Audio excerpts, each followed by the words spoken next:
It's an all new episode, everybody. Part 5. No, 4. Part 4. It is part 4, as you guys can see on the screen in the thumbnail, in the title of our 8-part series of Z and I going through each division heading into 2024, giving our thoughts, our opinions, our final standings. We're not really sure what Z's blinking so rapidly over there for and smiling so hard at. Z, would you like to explain to us what's going on? There's nothing going on at all. Honestly, I think I see Are the you light. seeing the reflection of yourself or what? I think I see the light. I think that's what I see. So, Well, Z, we hope for both of us that comes sooner than later. yeah, just put your hands up. Put your hands up. Yeah. But with that being said, we are going to be discussing the NFC North. And if you guys checked out our last episode, as that is up on the channel, we talked about the NFC East. And we thank you guys for tuning into that. NFC North is, I feel like, probably might be the most discussion-based out of our 4 parts so far covering the NFC. So, Z, I'll kickstart us as you kickstart us last video. I'll kickstart on this one. The NFC North, I think, has potential to be the most interesting division in the league. I think it has the potential to be the most competitive division in the league, let alone the NFC. And I think as time's gone on, I've gotten a little bit higher on a certain team, which we'll get into. But last year we looked at the Lions winning this division, which they finally freaking ended a playoff drought, or a playoff win drought, I should say, and got to the NFC Championship, blew it. Green Bay started off really ugly, but had a nice final stretch halfway through the season to get themselves in the wild card spot. The Bears have been in a position for really quite a while of just trying to really find their future. And they might have possibly did that. And then we look at the Minnesota Vikings, no longer having Kirk Cousins, not too much to work with defensively, but have some offensive talent. The hope was that J.J. McCarthy would probably play at some point later in the year. He's out for the year, so it looks like it's going to be Sam Darnold for most of the season, unless he gets benched for somebody. But with that being said, we'll kickstart. I think this is going to be the most exciting division, Z, because I don't view any of these 4 teams as a team that's going to be bad. I think all 4 of these teams, mainly the top 3 being the Lions, Packers, and Bears. I'll get into the Vikings later. But there's talent on both sides of the ball with all 3 of these teams. The Bears seem to finally have a direction, drafting Caleb Williams, drafting Rome Odunze in the first round, adding Kevin Byard, trading for Payne last year on the defensive line. They like Tyreek Stevenson a lot. They have Jaquan Brisker. So they have pieces in place to be formidable defensively, which they were not last year. Last year was very disappointing on the defensive side, in my opinion, for them. To me, the Bears have kind of always been built on defense. And we can look back on that even when we first started watching football with Urlacher and Tillman and Peppers and all those type of guys. So the Bears, to me, were very disappointing defensively last year. I'm still not sold on their head coach. The name itself is a concern to me. Matt Eberflus. What is that? What kind of name is that? That's a horrific head coaching name. Horrific. Oh, and sometimes you can point these guys out just by their name, whether these guys have aura or not. This guy has no aura. This guy looks like Mark Trestman. So I'm not sold on the coach till he shows me something. But defensively, I like talent that's there. It's going to take some time, I think, probably to put a little bit more of it together. The offense seems to be the focal point for this team. They bring in Keenan Allen. They bring in DeAndre Swift on offense. Drafting Williams, Odunze. They give DJ Moore a big contract. They got Cole Kmet. I believe, didn't they sign Jared Cook or somebody like that as well? I thought they re-signed Marcedes Lewis. There was another tight end. I can't remember who it is. Anyway, beside the point. I don't think he's playing anymore. Who? Jared Cook? Let me see. I don't think he's playing anymore, Ed. God. Well, he was on the Chargers last year. I don't think, was he? Yeah. No, last time he played looks like 2021. Oh, okay. Who am I thinking of then, dude? That's live on air, ladies and gentlemen. Yeah, that's live on air. I'm thinking of somebody else, not Jared Cook. Oh, that's an embarrassment. Gerald Everett. That's who I'm thinking of. Not Jared Cook. I'm thinking of Gerald Everett. He is with the Bears. That is their other tight end, Gerald Everett. Guys who played in 3 years. Yeah, Gerald Everett was the guy I was, God. not Jared Cook. That's my mistake. I mean, you might as well said Owen Daniels. I might Owen Daniels. God. I could have corrected that. As we see here in this picture, as we see these women standing here with Caleb Williams jerseys, don't think they know who he is. We look this guy with the Bears chain. This is somebody that just has probably been ruined from September to January the last 25 years. But it seems like that a lot of these Bear fans, there's a lot of excitement. There's a lot of hope around this Bears team. And even if the Bears don't make the playoffs this year, as we kind of get into them a little bit more, I can talk about, and we both can talk about what we would probably view as a success for them. But there's a lot to be excited about if you're a Bears fan. They have surrounded Caleb Williams with a ton of talent, something they did not do with Justin Fields. But with that being said, and I'm starting off with the Bears because they're the most interesting team to talk about right now. They're one of the more interesting teams to talk about across the league. But by the way, real quick, that number 17 jersey that lady's wearing, who is that? Is that Mooney? Anthony Miller? Anthony Miller jersey? I don't know who that is. Maybe Alshon Jeffrey? Oh, yeah, maybe. That's not bad. Could I was be. thinking like Kyle Orton or something. Yeah, Kyle Orton. Dark days. But anyway, the Bears are one of the more exciting teams to talk about, and probably that are going to be one of the more exciting teams to watch this year, at least to start the season. So that's why I'm starting off with them. The Chicago Bears are the team that I find myself gravitating a little bit more to than I was previously. There's going to be growing pains still with Caleb Williams and this offensive system that he's in, and obviously with the plethora of talent. I'm not sold necessarily on Keenan Allen really being the playmaker he was with the Chargers. To me, Keenan Allen gives me a 1-year rental as they try to develop Rome Odunze there along with DJ Moore. I think Keenan Allen's off this team next year, and Keenan Allen looks like he maybe had a few more cheeseburgers, so not really sure about that. But just like you, look at you. Yeah, just like me. You're right. Yeah, you're right. With that being said, I'm excited to watch this team. I like what they have on both sides of the football. I think it might take a little bit of time early in the season to put it all together, but I think when it's all said and done, I think they'll be a team in the hunt. I think that they're possibly a team that could find themselves as a wild card playoff team, possibly. Right now, Z, I'm going to put the Chicago Bears at 9-8.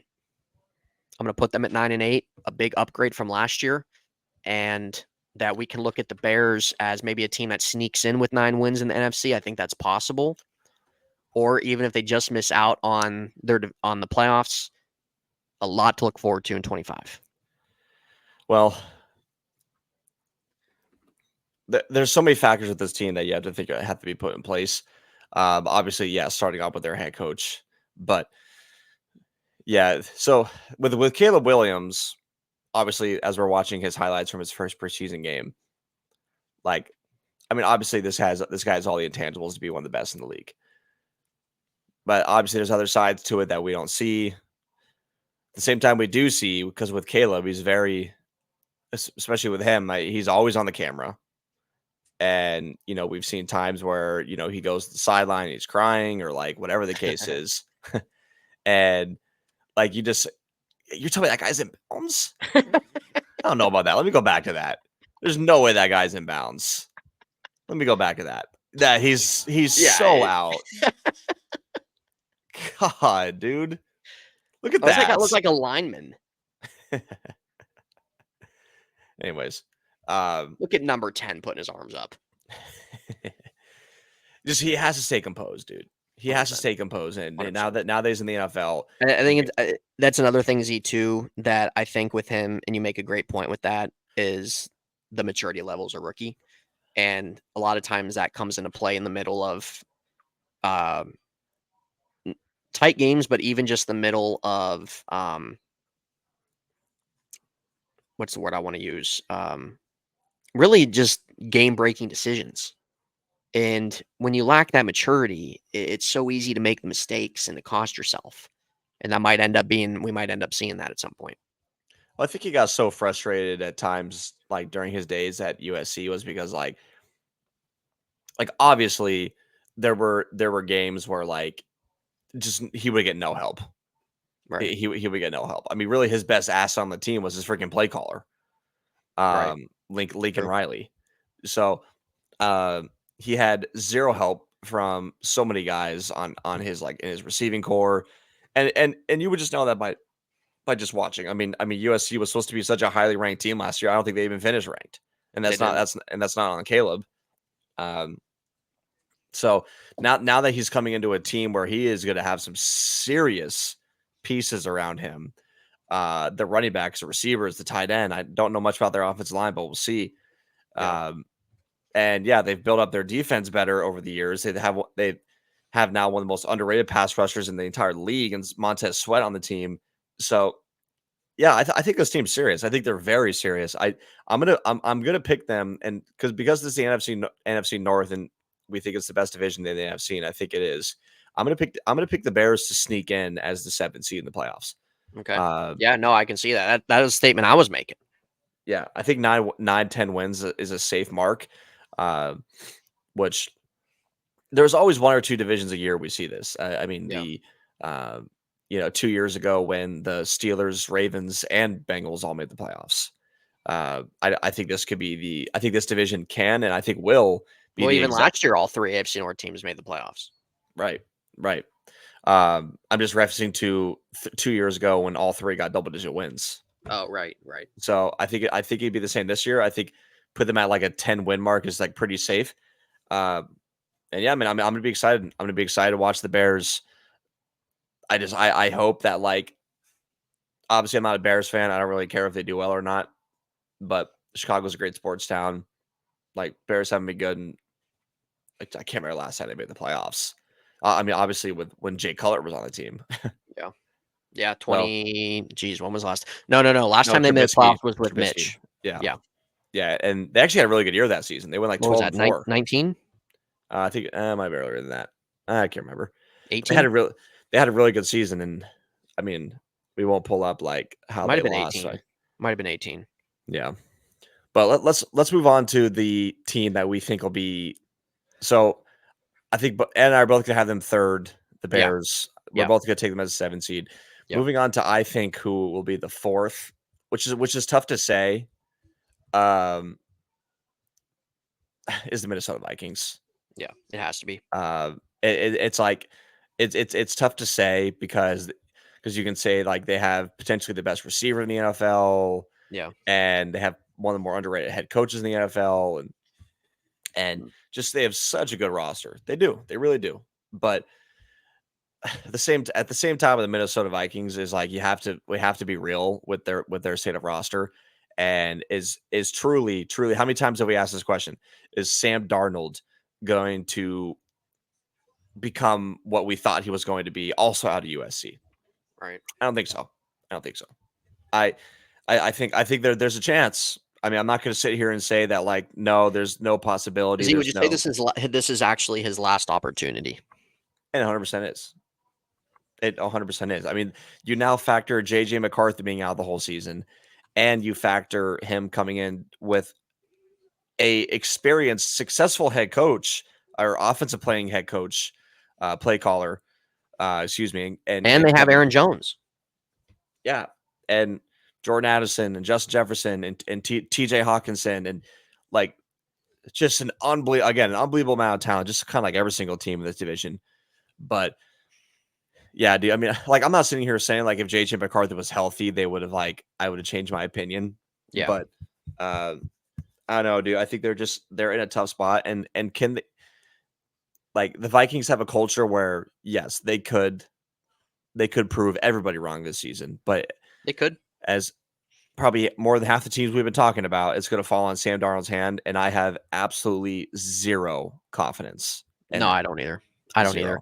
No, I don't either. I think it's going to get to a point where Darnold gets benched. He's just not it. Like he can be a quality backup, but in terms of leading a team through a 17 game season, I just don't see it. And the thing with the Vikings is that we look at the talent there that's offensively. I'm not big on their defense. I'm not. And I just think when we look at these division games that they're going to have a losing record, it's going to hurt them. Yeah. So I agree. I'm Z and I are on the same page here. We have fourth place for the Vikings. Z, I'll be honest with you. I'm looking at about 7. Interesting. Yeah, maybe 6, but possibly 7. Yeah, Yeah, I think like you talk about Yeah, I mean, like Aaron Jones, like he's solid. As I'm trying to find some like practice highlights that, like Chicago had plenty of them, which I was loving that. Um, who's this? Is this him or why does this look like freaking like Sam Bradford? It might be. Oh, no, I think this is Kirk Cousins from God, last never forget offseason. Bradford on the Cardinals. Oh, it was awful. That was Dark awful. days. Dark days. Yeah, yeah, it really was. It really, really was. Um, yeah, I just like Aaron Jones is solid, but obviously, like how good is he nowadays compared to like 5 years ago? Um, I do I do want the Vikings to play well, but it's just, dude, Sam Darnold. I mean, really, like that's just like Yeah. that's your that's your starting quarterback. Like there's no more competition. I don't even know who's Well, behind JJ McCarthy. Was it Nick Mullins? I don't even know. maybe. Uh, yeah. I feel like I don't know how I just threw that name out of the hat. I feel You like think I they don't wish know. they had Kirk back? Well, yeah. I mean, I'm not gonna say they did, but just because they drafted JJ, and I think, but that's what sucks because I thought McCarthy was actually gonna fit so well with the team. Yeah. No, it definitely sucks that he's injured, dude. It really does. But he's only 21, so he was probably going to sit most of the season anyway. Yeah. So we're gonna move past the Vikings. I mean, sure we want to see a healthy season from Justin Jefferson. Everybody does, especially for fantasy purposes. You want to see the just how lethal him and Addison could be together, and even TJ Hawkinson too. Uh, I don't really know too much about their defense. I mean, I know they lost Danielle Hunter in the offseason, which is big because he's one of the best pass rushers in the league. Yeah. I know they drafted a bunch of guys in their defense. I'm just not gonna be able to name them off the top of my head. So yeah, Minnesota, I think it's a safe unless the only single way is if Sam Darnold just lights up the world. That's it. Right. Yeah. That's it. We've seen it happen before, but we've seen it happen with Geno Smith. So, in recent history, will it happen again with Sam Darnold? I'm not going to stamp on it and be like no, but I'm just not going to sit here and say yes. So let's move on to the top two teams in the division, and I think I'm gonna. I think it's pretty safe to say who everybody will have in first place. Detroit Lions. I will say, like, the fact that we're coming into an off season now by sitting here saying that the Lions are like top three, top five contenders, top three Right. contenders in the NFC, top five probably in the league is Right. it's just disbelief. But What do here you we think about are. their jerseys? I think they're awful. But at the same time, they're like the exact same as what they were last season. I think it just Yeah. looks like a slight tweak. I mean, the black one's okay. I like the black and blue helmet combination. I kind of Right. like that. But the blue and the white, just go back to the originals, Right. you know? Yeah. So here we are, the Detroit Lions. I think it's pretty safe to say that I don't know. I mean, like the whole prototypical of like lions are choke artists and lions are poverty and yada yada. I think those jokes kind of expire at times with some Yeah. teams, especially when they have a brand new culture, brand new head coach, Yeah. quarterback, receivers, everything. Like it's all different. Yeah. It's all different. And Yeah. you could have made a case that the Lions should have went to the Super Bowl last season if they didn't just completely lay an egg in the second half of the NFC Championship. They like that watching that first half, you're like, oh my God, we actually might see the Lions in Super Bowl in 2 weeks. Right. And then the second half, the Niners come out and just blow them out of the water. And I think like I do think to a certain extent that could be fueled at the flame for Detroit because they've brought back pretty much the same team. I know there's you have to some of these off the field issues that Jameson Williams has, like we have to get past this. I don't know what's going on with the Jahmyr Gibbs. I don't know if that injury was serious or not. I haven't really read up on that since. Uh, but yeah, the Lions are undoubtedly on all levels one of the best teams in the NFL. And I don't really think there's much you can say with this team where you're like, oh, it's really like what's really going to depend on them making the Super Bowl will be on this guy. Like you're not like obviously that would be Jared Goff, but I have all confidence in Jared Goff.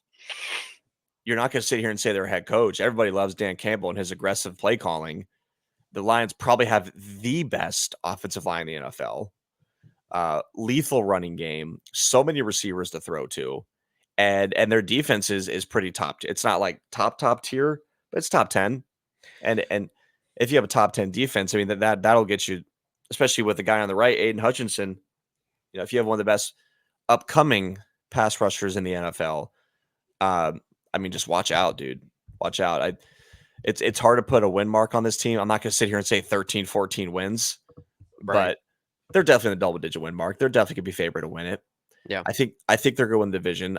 I'm not going to put them as I'm not going to predict like a number 1 seed, but and they're a huge threat coming into the year. No, they definitely are. And then they draft Brian Branch and Terrion Arnold. Yep. And they trade for Carlton Davis. So, they try to strengthen their secondary a little bit. Yeah, no, I hear you. Lions, looking at them. Yeah, I don't think that they're going to get that win total, as you kind of mentioned, of like being 13, 14. I think just the division's a little too tight knit. And I think that some of those games they're not going to win. But you look at the duo of Montgomery, Gibbs, we would imagine probably Gibbs is going to start taking that over once he's healthy. But Sam Laporta is last year had a great season, so he's being looked at as an ascending tight end. And adding some different pieces to the secondary with the coaching style that they have, there's really not too much to dislike about them. So I agree with Z. I'm going to pick them to repeat the North in a pretty tight-knit division. And I think 11 games is a good spot. I mean, I don't know where or when this video is from. It's like something that I saw like a week ago, that Jahmyr Gibbs got hurt like during practice or something. Yeah. I know like some people were like super worried about it. So I don't know when this video is from, but obviously like he looks just fine in it. Yeah. The other running back right there, Dave Montgomery, is the perfect complement back to him. It's funny because like people were laughing at Detroit for drafting Jahmyr Gibbs in the first round, and now he's like, we were one of them. We definitely were. We definitely were. Yeah. I mean, I'm still laughing at their linebacker pick. I thought that was horrendous. I can't remember that guy's name. Jack Campbell. Yeah, I mean, I don't know. I mean, I'm sure he's not bad. He's out of Iowa. Yeah, because usually the Iowa guys are pretty solid. Yeah. But yeah, I mean, their offense is going to be focused around Jahmyr Gibbs. Guy's easily probably going to be a top 5 pick in fantasy, maybe top 3. He's not going that high in fantasy, Z. You don't think top 5? Gibbs, no.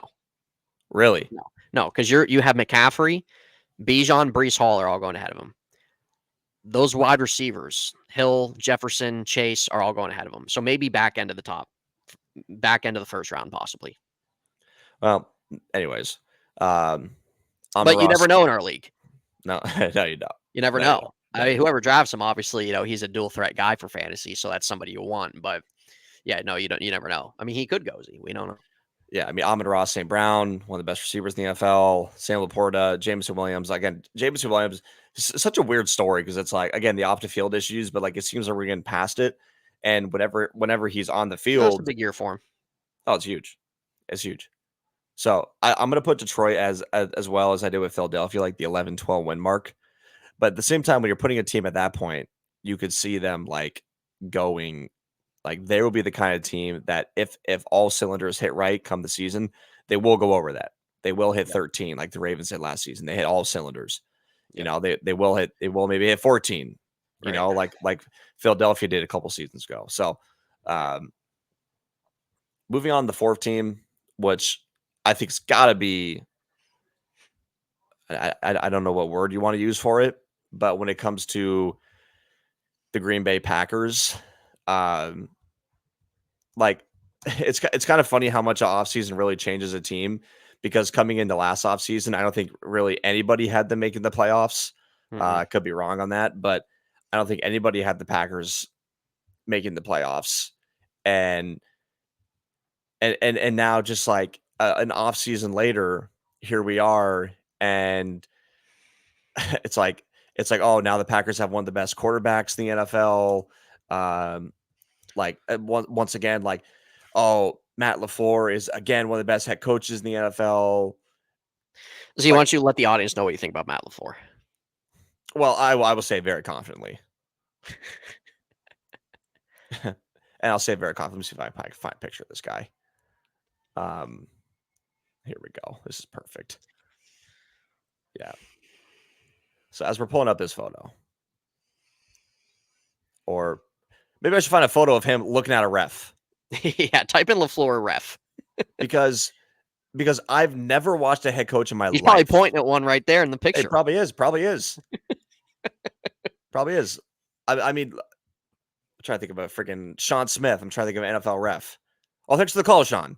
I mean, I've never seen a coach just complain and want every single call from a referee. Yeah. And I don't care what anybody says. I watched a full season of it. I wanted to literally just turn off the TV anytime I saw them come on.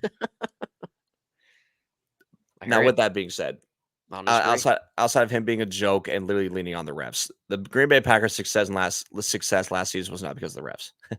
Yeah. So he's obviously he's probably the perfect head coach for the state of their roster right now. I think.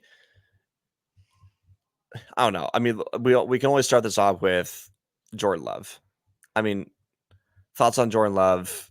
Do you think he's going to somehow get better than he was last season? I don't know. There's so many things you can talk about with the Green Bay Packers, where it's like, dude, like you have Jordan Love who just signed, who's now the most expensive quarterback in the history of the NFL, which is ridiculous, which is insane. Yeah, they have a phenomenal defense. Their weapons are not the most threatening thing in all of the league, but like Matt LaFleur's play calling makes up for it, just like Kyle Shanahan. Yeah. The thing with Jordan Love was that he was doubted a lot going in the year, and especially too just because there just wasn't really enough seen of him. Obviously, he has a breakout season. He's somebody I want to see more of. I'm not going to put a stamp on him saying he's a top 10 quarterback right now. He has the ability to transition into that, and Green Bay could find themselves in a situation of Favre to Rodgers, Rodgers to Love. Yeah. Which is crazy. But with Jordan Love, there's a lot to like, of course. But I want to see more of him. I'm still questionable about your Watsons and your Dobbs and your Jaden Reeds and things like that. I like Josh Jacobs. I think he gives them a little bit of a better dynamic there than Aaron Jones does. A.J. Dillon, I think, is completely worthless. I don't understand why he's still on the roster. I don't think he has any factor on the team this year, to be honest. He doesn't. He's worthless. But this is a team, there's a lot to like. I think defensively they'll be better than they were last year. I could see a little bit of, I don't want to say regression, but a little bit of how I want to say it. I don't know. It's hard for me to see Jordan Love top 32 touchdowns this year. I like him. I think there's, especially with what we were able to see last year, as you're a Packers fan and the organization and the team, things like that, you obviously want to see Jordan Love be able to continue to improve, continue to add on top of that, continue to take the next step, right? Continue to even be more consistent than what he was in the beginning of the season last year. So there's a lot of ability, but I'm still reserved. I'm still kind of have a little bit more caution of just wanting to see more, not jumping the gun on him. But going based off of him doing what he did a little bit last year, maybe doing a little bit more into that, yeah, this is a team that should probably win around 10 games, to be honest. Maybe an extra game than they won last year. Is what didn't they win like 9 last year? Well, I think the thing with the Packers last season, right, was how much they really turned it on at the end of the year. Well, yeah, and it was they weren't very good to start. No, they weren't. Like just how good they were at like the start of the year. How good they were at the end of the year, and then obviously they went into the playoffs, and I think like similar to, like similar to like the Giants from a couple seasons ago, like they went into it and they upset in the first round, and then in the second round, like they were so close to pulling off another upset. Like they were like if we went back and pulled the highlights, like you could say like oh my god, like sorry, I was trying to pull up the video, but it's worthless.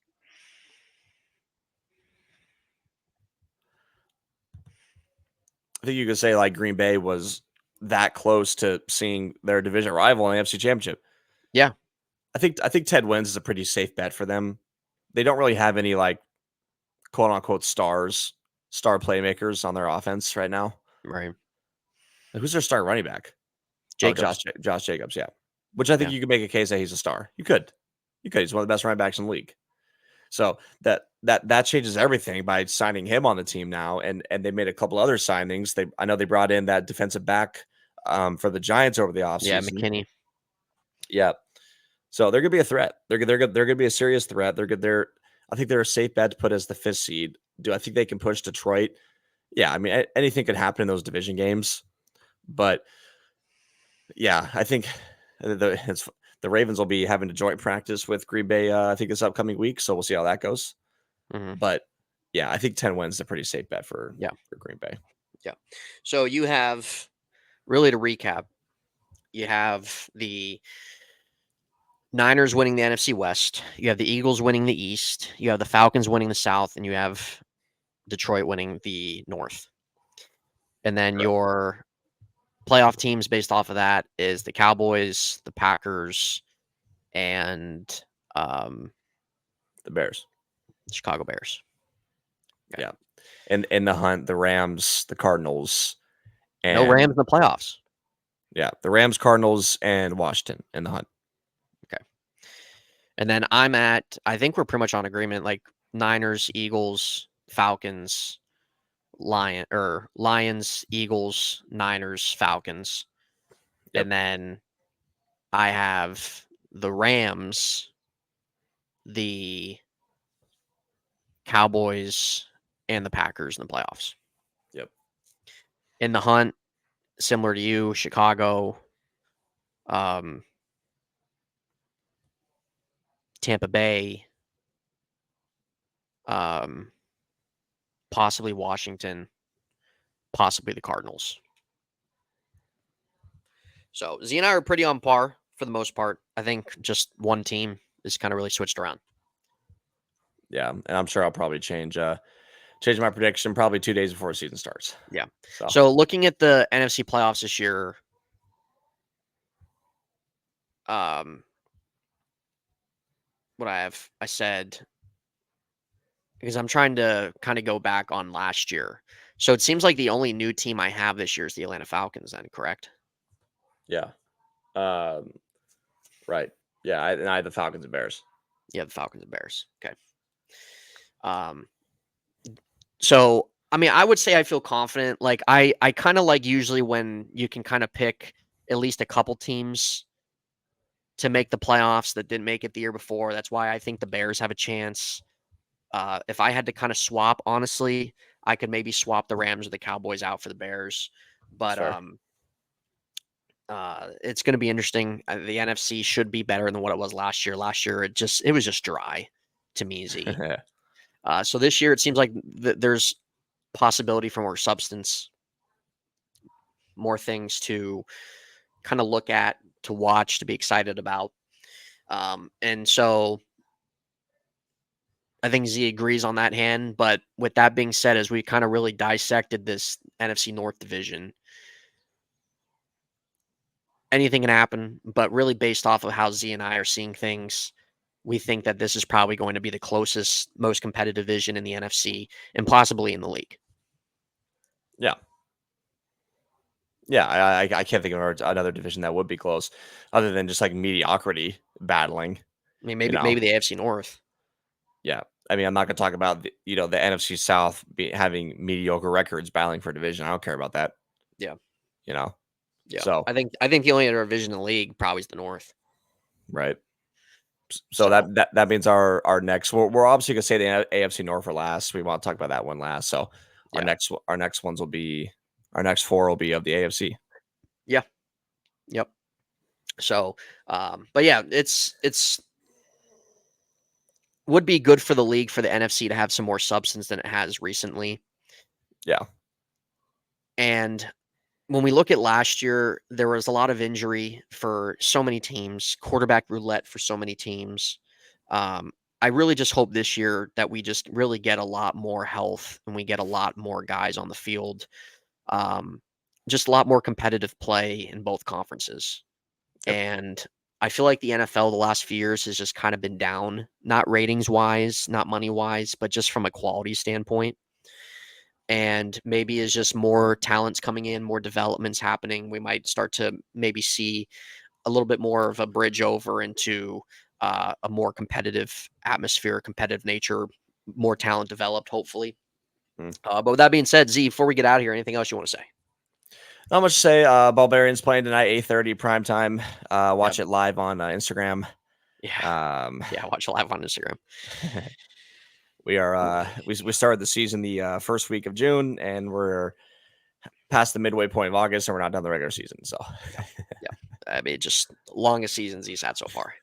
yeah, it definitely is. Yeah. It definitely Uh, is. So after this, you have one more regular season game, correct? that's correct. Yeah, that's correct. Absolutely. It's insane. Yeah. All right. Well, we're going to get out of here. We thank you guys so much for always tuning into our videos. You guys who Yep. do. Hopefully, you guys enjoyed this. Again, you can let us know your thoughts and opinions in the comment section. We hope that we're right on this because if we are more right than wrong on these things, then the NFL is going to have a good season. Yep. So, with that being We'll said, throw a big guys, party. what's that? I say if we're I think our next And nobody episode. cares. And we'll see you guys. Thank you all so much for the AFC. We'll I'm see you quitting for the the show. I'm AFC in quitting the part show. See you guys 5. later. And we'll see you guys.